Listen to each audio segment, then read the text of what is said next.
we're going to showcase today is completely systemic, and we're free to do as we please.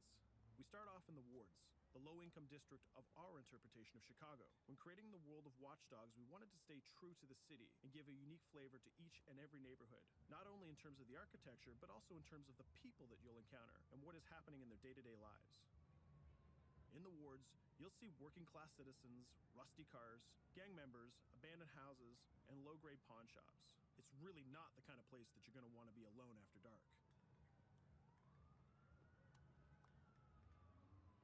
Nowadays, modern cities are increasingly managed by software, controlling traffic lights, electricity grids, and surveillance systems. In our version of Chicago, this management software is called CTOS, or the Central Operating System. The CTOS controls everything in the city, and it was created by the Bloom Corporation. Since the CTOS has been installed in Chicago, people get to work faster, the crime rate has dropped, and the communication networks are now more accessible and stable than they ever were before. It goes without saying that if everything is connected, somebody able to take over the system would be extremely powerful. At this point in the game, we don't have control over this district's CTOS system. The icons that you see over people's head mean that we cannot hack into their mobile devices at the moment. We need to find the CTOS control center, install a backdoor virus into the system to take control over all of the infrastructure in this district. There it is, the CTOS control center.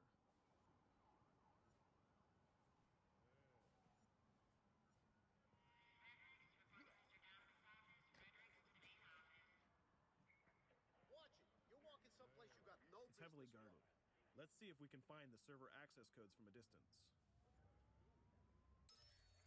With cameras, we can explore restricted areas without being spotted, tag different guards, and access details on their lives. What the hell is she doing with that weasel motherfucker? It seems that Bloom employees all have a sort of shady past. There it is, the access code to the server room. Unfortunately, we can't access the server via the cameras. We need to sneak inside. One thing that was really important to us when we designed Watch Dogs was to fully support different player styles. Every situation in the game can be tackled the way the player sees fit. In this situation, we can go all out guns blazing, completely stealth without the guards ever seeing us, or we can hack from a distance without ever setting foot inside the restricted area. Let's hack this forklift. Aiden can use the environment to distract and lure guards. Pretty much anything you hack has multiple functions. So, for example, you could use this forklift to access the roof, or you could use it to create cover. Hacking in Watch Dogs is all about player expression. Let's set an improvised explosive device so we can hack it a little bit later.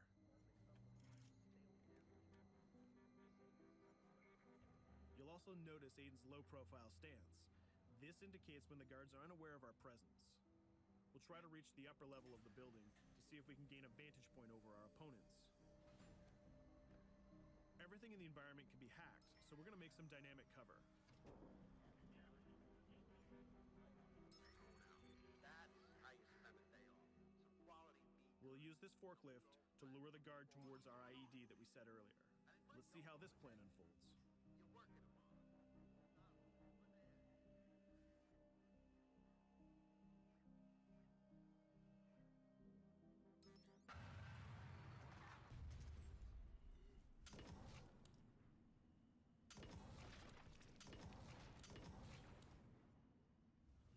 What you just saw is called focus.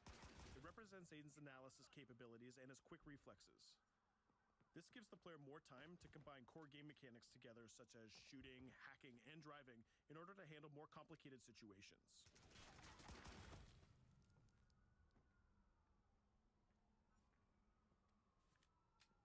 Now we can access that control room.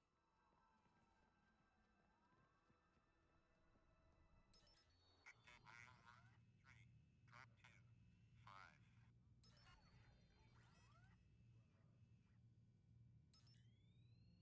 Now we'll be able to hack all of the devices connected to the CTOS within the districts. Thousands of cameras, traffic lights, the electricity grid, and most importantly, all of the citizen information profiles.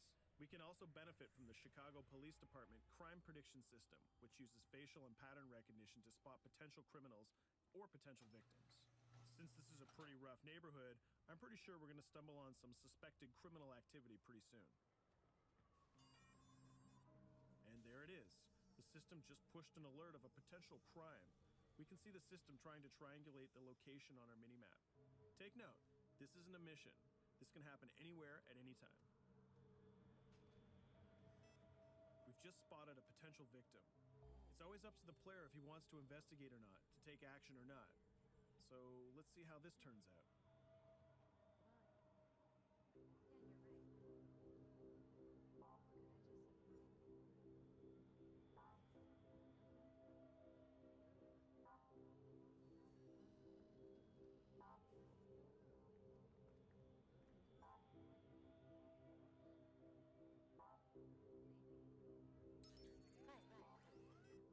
You think you're leaving me, huh? Jesus, I told you to stay away from me! You belong to me now, get it? You better leave or I'll call the cops! I'll fucking kill you, goddammit! Get off! Yo, that was close. Good thing that we intervened. We managed to prevent the crime, but we triggered a chase. From here, the criminal's behavior is unpredictable. He can try to get away, shoot back at us, surrender, or call for backup.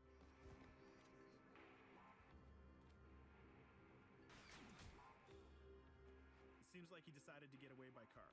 Let's chase him down. In Watch Dogs, we have a wide variety of vehicles. Each one of them has their own unique properties and handling. Let's see how we can use the CTOS to our advantage to neutralize this criminal and leave the cops to deal with him later.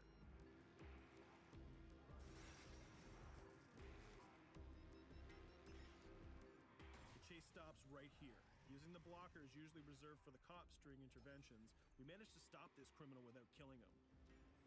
This gives us a reputation bonus. This system is at the core of the Watch Dogs experience. Depending on how we handle different situations in the game, the media and the citizens will have a different perception of our hero, whether he is a true vigilante or a reckless criminal. This will have repercussions throughout the game. Now, let's head for the Loop, the historical district of Chicago, where you're going to find the most iconic buildings in the city.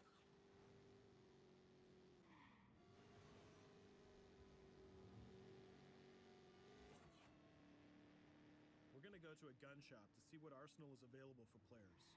The economy is a big part of Watch Dogs. Players will be able to grow their arsenal with weapons and craft their tools in order to increase their power and their hacking abilities.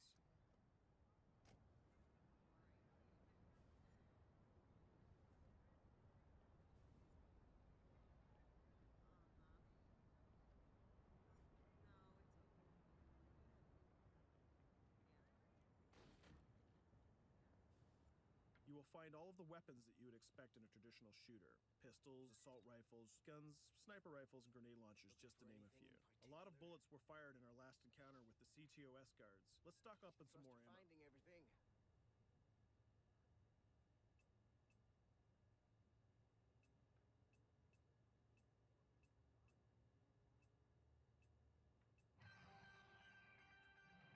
As we mentioned earlier, the media keep track of your actions and the citizens are going to react according to the perception that they have of you. Here, the media is reporting a crime in which you are the #1 suspect. The gun shop owner recognized you and decided to trigger a silent alarm to notify the police. Copy that. Possible wanted suspect presumed armed and dangerous. Police are now trying to locate the source of the threat using the surveillance system in the city, represented by the yellow circles on the minimap. Come in, PH3.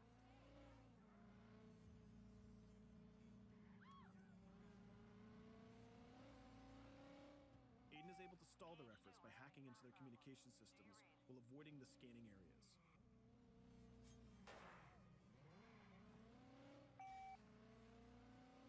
PH units, do you copy? Repeat, squad to all PH units. Once they've lost our trail, we can go back to our activities.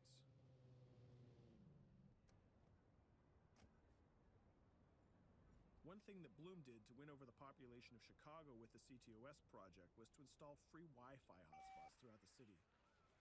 Free Wi-Fi is cool, but not very safe with someone like Aiden Pierce around. Hacking into this box is going to give us access to every device that's connected to it. So let's see where that brings us.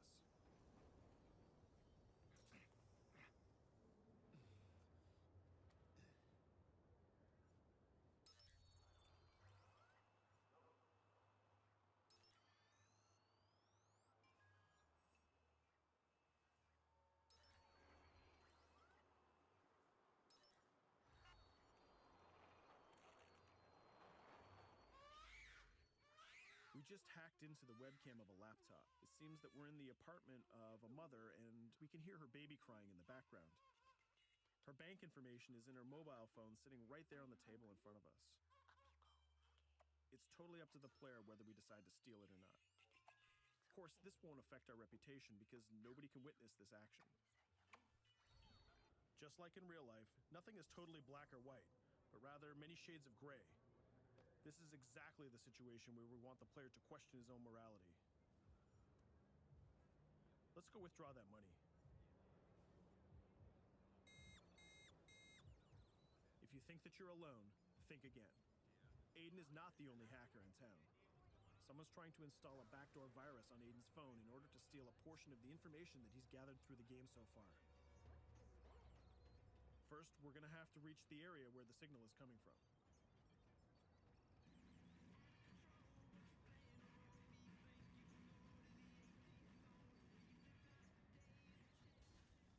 Using our profiler, we're going to try to identify the hacker before the installation finishes.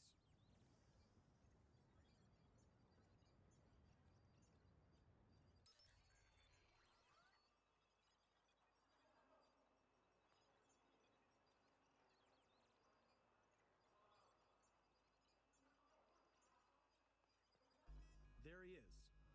In Watch Dogs, things aren't always what they seem to be. This is actually another player that seamlessly came into our single-player experience. Let's not let him get away with this. We're going to teach this guy a lesson.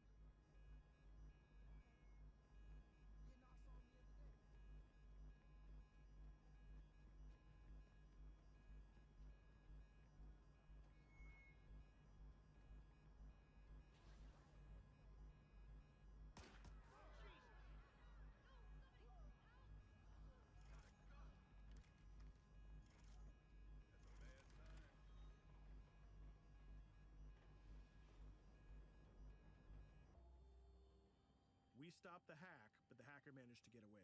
I don't know about you, but we can't let this pass by. We need to retaliate. Using the grid, let's see if we can find that second player. There he is. Let's enter his game seamlessly.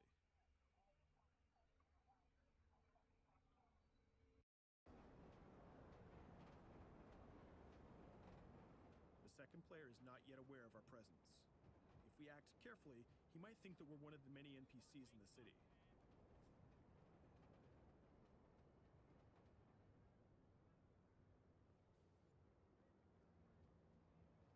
What was that?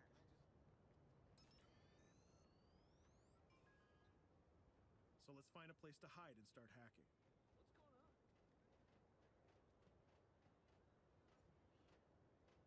What's going on?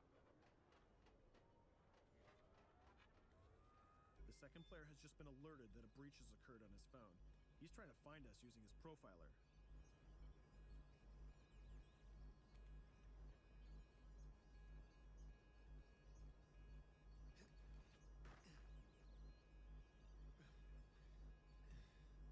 He's dangerously close.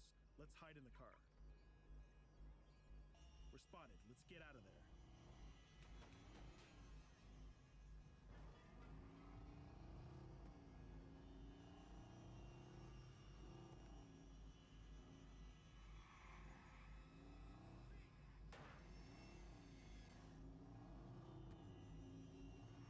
Let's set up an ambush right here. By dragging the other player back here into the alley, we make sure that no civilians get hurt during the firefight. We didn't succeed in hacking the second player, but we did get a little bit of revenge. So that's what we have time for today. We hope you enjoyed our quick gameplay session. Stay tuned for more about Watch Dogs.